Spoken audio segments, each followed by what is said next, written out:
요한계시록 5장.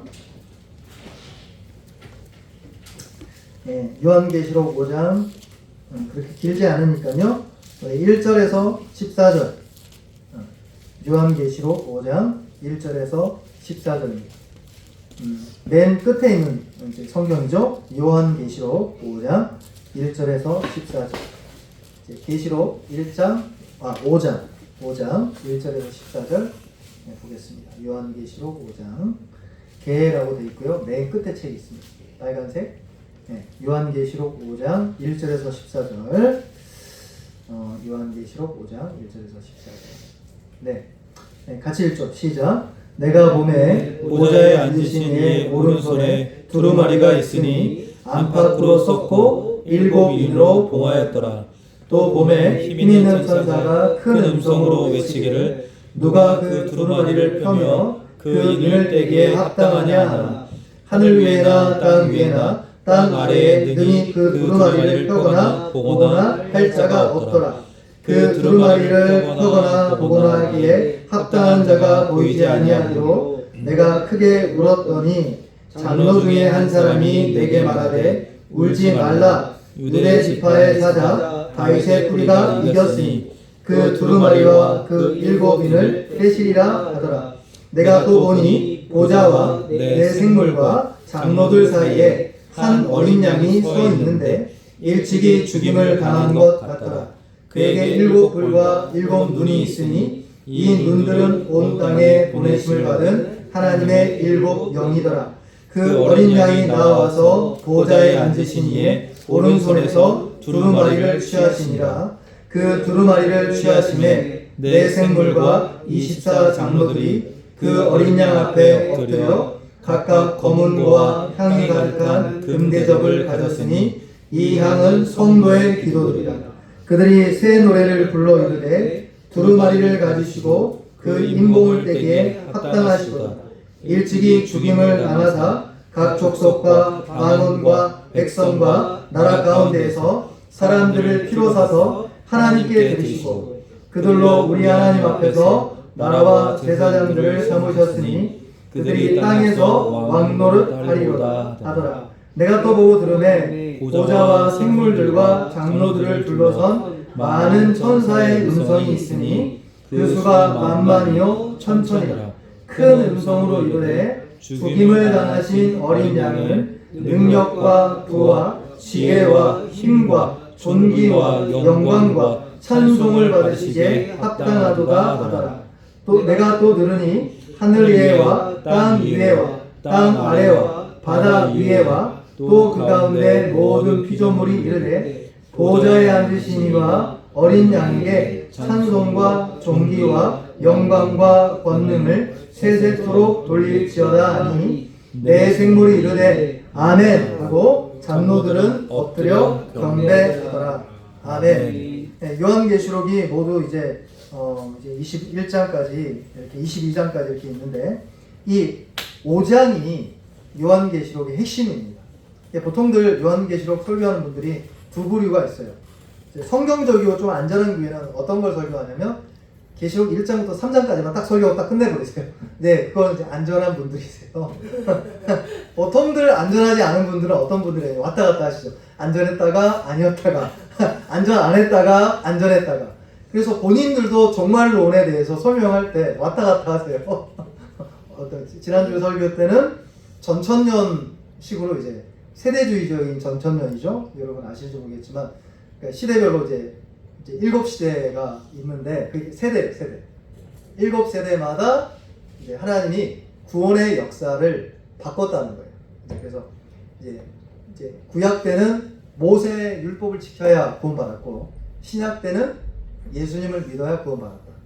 그러니까 이거는 이제 성경적이지 않은 거죠. 그래서 근데 이제 이분들은 이제 세대주의적인 종말론도 똑같이 그렇게 이해하는데 그래서 제3성전 이런 이야기 들어보셨어요? 네. 제3성전 또 뭐 요즘 유행할까요? 그래서 희년 뭐 요즘 희년 예배하고 뭐 또 구약에 있는 이렇게 금초대 이런 거 딱 세워놓고 뿔 나팔 막 부르고 모르시는구나. 우리는 참 건강하고 그냥 우리 넘치는 교회만 아니까. 근데 다 그래요. 유튜브를 틀어보면 그래요.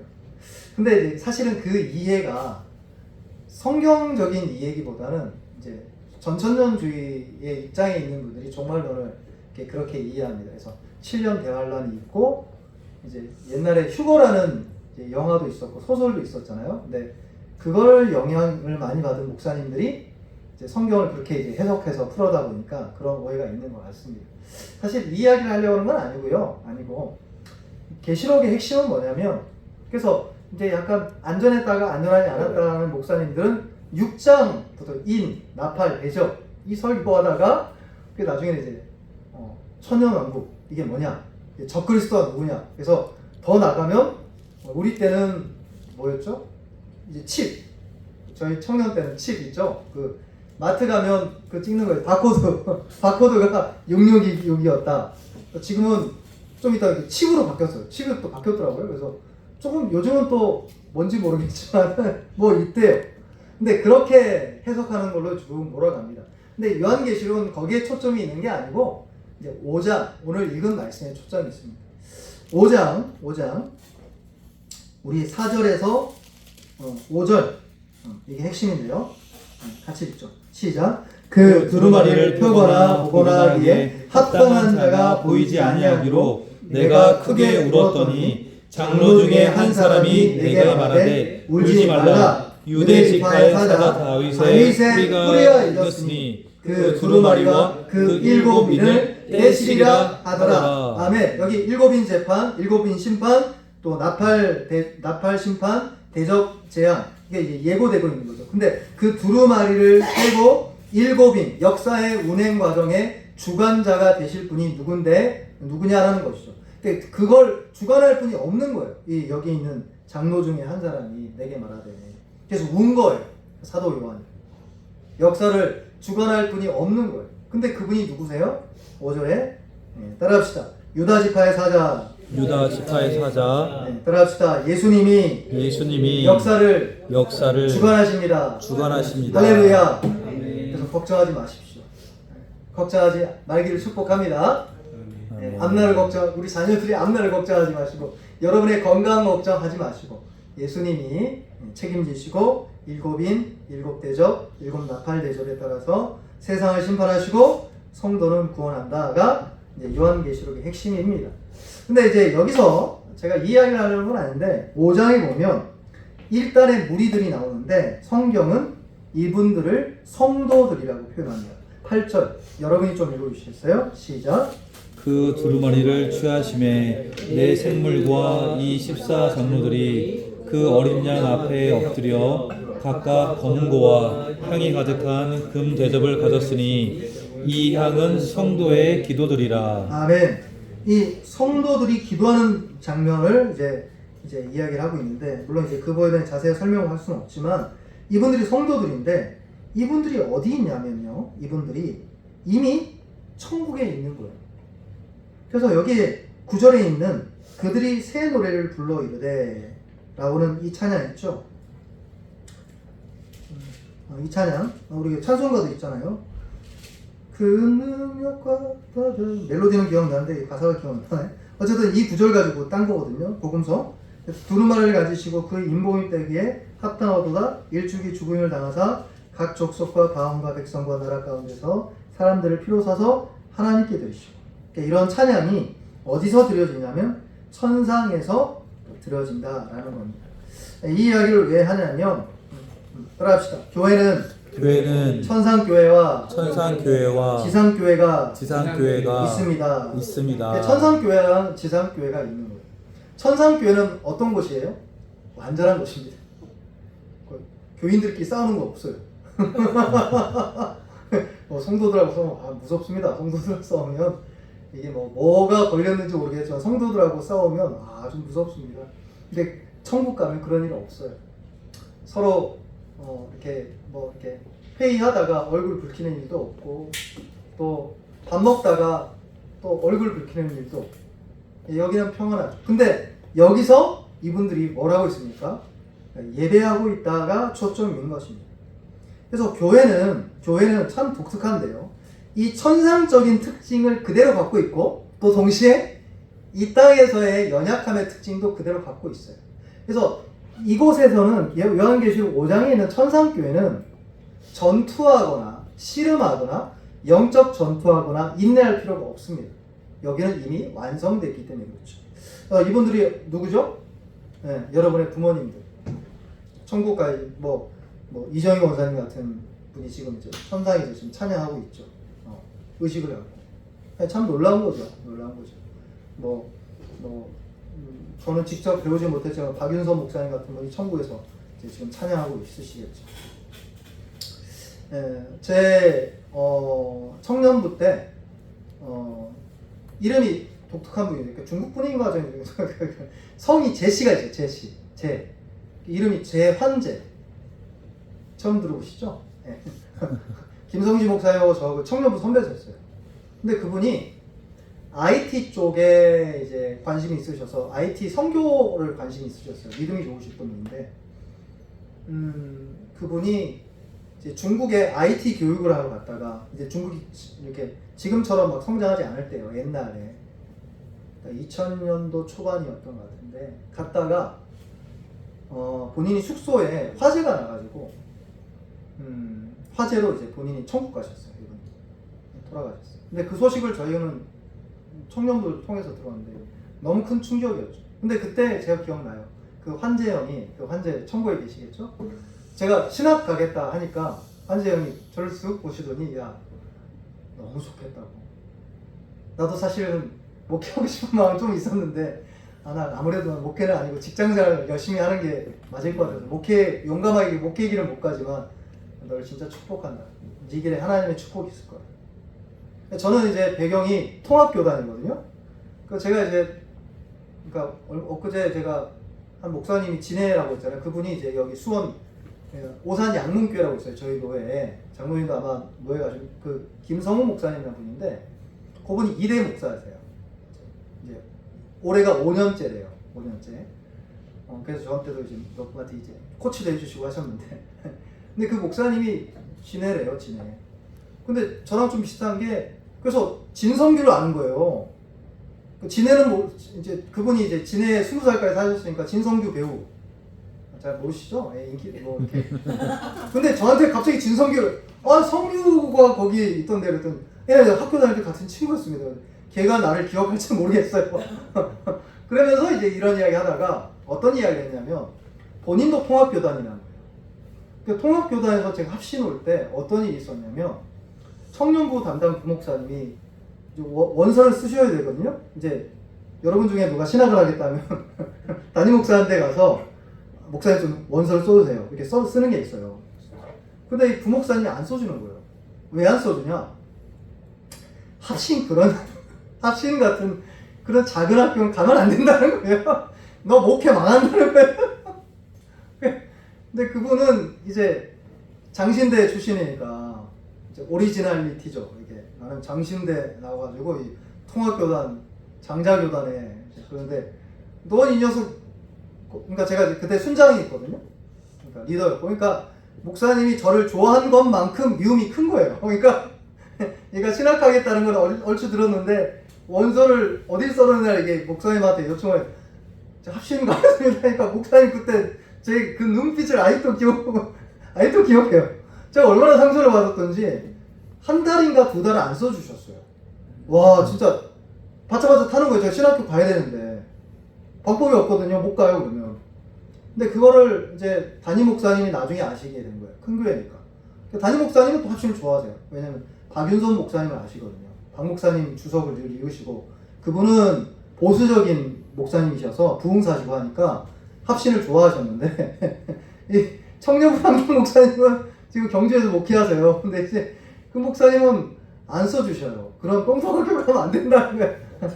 그런 똥통한 학교 가면 딱 정해주세요. 장신대, 감신대 둘 중에 하나 가라는 거예요. 이제 본인은 감리교신학교 있죠? 감리교신학교, 장신대. 그러니까 제가 왜 이야기를 하냐면 나 신학교를 가야 되는데 못 가게 하는 거예요. 물론 이제 합신 가게 된 이제 연휴 중에 제일 중요한 거 이제 김성진 목사님이 이제 합신 좋다라고 너를 이제 설득을 시켜서, 물론 이제 성적도 안 됐고 이제 장신대 바로 갈 수가 없었으니까 그때만 해도 사수, 삼수 이렇게 했었거든요. 신학교 가는데 지금은 그냥 가요. 지금은 미달이니까 나 신학교가.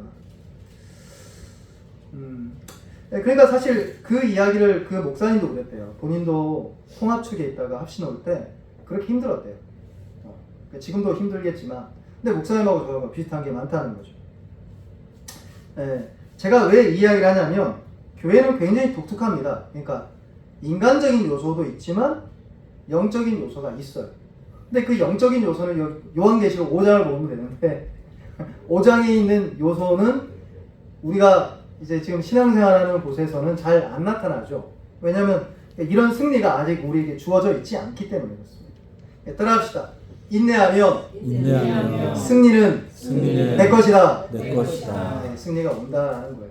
승리가 온다라는 것입니다. 특별히 교회가 왜 중요하냐라고 이제 생각해 볼 때, 교회는 이런 컨셉과 이런 개념을 담고 있습니다. 따라합시다. 교회는 하나님의 집입니다. 그러니까 하나님의 집이라는 거죠. 그러니까 교회의 모든 영역이 인간적으로 보여질지라도 이곳은 하나님의 집이고, 그래서 하나님의 집에서 구원은 시작됐고, 구원을 받기 위해서는 교회에 와서 교회에 소속이 돼서 교회 공동체에 들어가서 믿음으로 살아야지만 구원의 역사가 있다라는 것입니다. 여러분, 이제 목사가 뭘까요? 목사? 제가 목사잖아요. 이제 목사는 어디에 있는 게 목사일까요? 이를테면 섬기는 교회가 없어요. 섬기는 교회는 없고, 그걸 이제 교회 없는 목사라고 하겠죠. 교회 가면 많아요. 교회 없는 목사. 근데 그분들은 목사긴 하지만 실제로는 자기의 직무를 기능으로서는 하지는 못하고 있는 겁니다. 왜냐하면 목사는 어디에 거해야 되냐면, 함께 있어야 되냐면, 따라합시다. 교회와 함께 거하며 목양한다. 네, 그런 목사가 성경적인 목사인 거죠. 왜냐하면 교회가 주님의 마음 안에 있고 디자인 안에 있기 때문에 그렇습니다. 그래서 교회는 하나님의 집이기 때문에 그곳에서 하나님의 백성들은 유익을 얻고 구원을 받는 겁니다. 그래서 한 가지 본문을 더 찾아볼게요. 히브리서 10장을 보세요.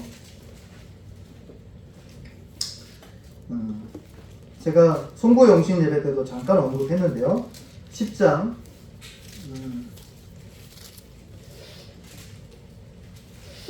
26절에서 27절 보세요. 히브리서 10장 26절에서 27절. 네, 같이 읽을까요? 시작. 우리가 진리를 아는 지식을 받은 후 짐짓 죄를 범한즉 다시 속죄하는 제사가 없고 오직 무서운 마음으로 심판을 기다리는 것과 대적하는 자를 태울 맹렬한 불만 있으리라. 여기 말하는 짐짓 죄를 범한즉 다시 속죄하는 제사가 없다, 용서 없다라는 이 엄한 명령은 도덕적인 개인의 죄일까요? 아니면 어떤 의미일까요? 여러분, 예수 믿고 죄를 짓습니까? 안 짓습니까? 저요. 안 짓는 거짓말이에요. 근데 짓는데 용서 안 되는 죄도 있을까요? 성령 해방죄가 대표적인 거겠죠. 근데 성령 해방죄는 여러분이 생각하는 도덕적 죄이기보다는 영적인 죄입니다. 영적인 죄입니다. 그럼 여기서 말하는 이 다시 회복 못한다는 이 엄한 경고는 뭘까요? 이제 문맥에 따라서 우리가 보면요, 이 죄가 교회를 떠나는 죄인 걸 알 수 있습니다. 23절에서 24절 한번 보세요. 25절 한번 보세요. 26절부터 읽었잖아요. 23절에서 25절 한번 읽어볼까요? 시작.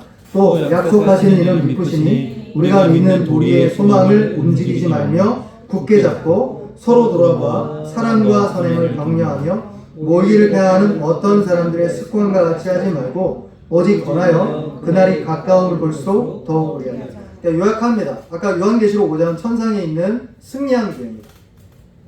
따라합시다. 우리도 승리할 겁니다. 네, 승리합니다. 반드시. 근데 어떤 사람들만 승리하냐면 이 땅에서 연약하지만 지상교회에서 여기 있는 것처럼 믿는 도리의 소망을 굳게 붙잡고 서로 돌아보면서 사랑과 선행을 구체적인 공간과 시간에서 구체적으로 구현하는 지상교회 성도들만 승리합니다. 그리고 이 지상교회에서 모이기를 피하는 사람들의 습관과 같이 말고 오직 권하여 마지막 날, 마지막 종말의 심판이 다가올수록 가까움을 볼수록 어떻게 하자는 거예요? 따라합시다. 더욱 모이자. 네, 더욱 모이자는 거예요. 더욱 모이자는 거예요. 그 활동이 결국 여러분과 저를 구원의 날에 하나님이 지키시는 역사가 있는 겁니다. 따라합시다. 성령과 교회. 그래서 성령께서 역사하심에 따라서 여러분이 말씀과 기도와 예배로 하나님께 나아가잖아요. 근데 그것만 있으면 안 되고 너무너무 중요한 건데 그게 뭐냐면 공동체적인 측면에서 성령으로 우리가 하나님과 함께 거한다는 게 어떤 의미냐면 교회 공동체 안에 속하는 거예요. 교회 공동체 안에 속해 있으면 어떻게 되냐면 우리 교회는 완전한 교회는 아니거든요. 좋은 교회지만 완전한 교회는 아니에요. 그러니까 연약함도 보이고 견디는 것도 있어야 되고요. 그렇죠? 우리 밥 먹는 것도 견뎌야 되잖아요. 그렇죠? 밥 먹는데 다 호불호가 틀리잖아요. 이제 마늘 못 먹는 분도 있고, 뭐 마늘 좋아하는 분도 있고, 양파 못 먹는 분도 있고, 양파 좋아하는 분도 있을 거고, 그걸 견디는 겁니다. 근데 그 견디기 위해서 모여야 되고, 그래서 모여서 기도하고 함께 모이는 것 자체가 어떤 활동이냐면 영원한 구원에 여러분과 제가 찾아가는 좁은 길, 좁은 문의 길인 건 줄 믿습니다. 그래서 구원과 교회는 함께 묶여 있어요. 그러니까 누가 구원받느냐? 이 땅에서 교회 안에 소속돼 있고 교회에 모이기를 피하지 않고 끊임없이 모이는 지상교회인 우리 넘치는 교회 성도들처럼 끊임없이 모이는 이곳에 구원이 있다는 거예요. 그러니까 교회 바깥에 구원이 없나? 원리적으로는 없을 수는 없죠. 있겠죠. 근데 실제로는 없을 가능성이 거의 99.9입니다. 그러니까 교회를 안 다니는데 구원을 받았다? 넌센스 중에 넌센스입니다. 그래서 오늘날 교회는 너무너무 중요하다. 왜냐하면 지상교회는 결국 천상의 완전한 교회로 변화되기 위해 준비되고 있는 곳이기 때문에 그렇습니다. 그래서 이곳에서 모여서 서로의 연약함을 담당하고 또 서로의 은사에 따라 서로를 섬기고 이 과정을 통해 여러분과 저는 함께 성장하고 있다라는 것입니다. 저와 여러분이 교회로 모여서 우리 넘치는 교회를 섬깁니다.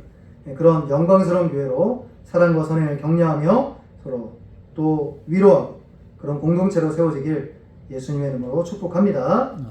우리 찬양 한 곡 하고 같이 기도했으면 좋겠습니다.